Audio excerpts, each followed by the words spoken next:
मैंने अभी बताया रेडॉक्स अभिक्रिया हमें पढ़नी है क्या होती है। देखो मैंने इसकी परिभाषा लिख दी है। ऐसी अभिक्रिया जिसमें एक पदार्थ उपचयित होता हो या दूसरा पदार्थ अपचयित होता हो, यानी आप एक बात कह सकते हो वो अभिक्रिया जिसमें दोनों चीज़ें होती हैं, ये उपचयन भी और अपचयन भी। एक पदार्थ का उपचयन होगा और दूसरे पदार्थ का अपचयन होगा, यानी ऑक्सीडेशन रिडक्शन दोनों अगर किसी अभिक्रिया में होते हैं तो उसको बोलते हैं हम रेडॉक्स अभिक्रिया।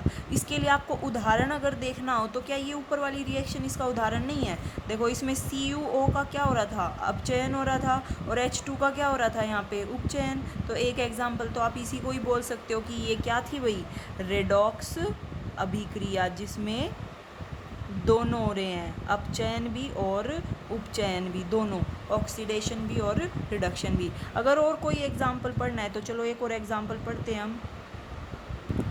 ZnO में कार्बन मिलाया तो इससे क्या बना भाई, जिंक अलग हो गया और कार्बन मोनोऑक्साइड CO क्या होता है, देखो O मैंने बड़ा लिख रखा है, जो ये CO ऐसे छोटा लिखते हैं ये तो होता है कोबाल्ट, ठीक है, ये तो एक नया तत्व है। लेकिन कार्बन और ऑक्सीजन है ये CO, कार्बन का मोनोऑक्साइड।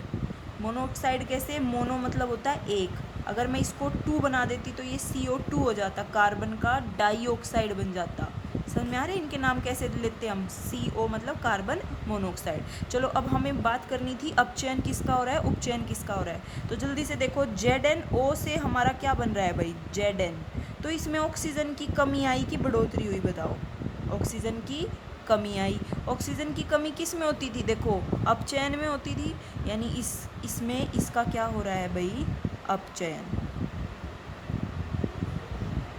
अब इसकी बात करते हैं, कार्बन में ऑक्सीजन जुड़ गई है, वृद्धि हो गई है, तो इसका क्या हो रहा है भाई, उपचयन।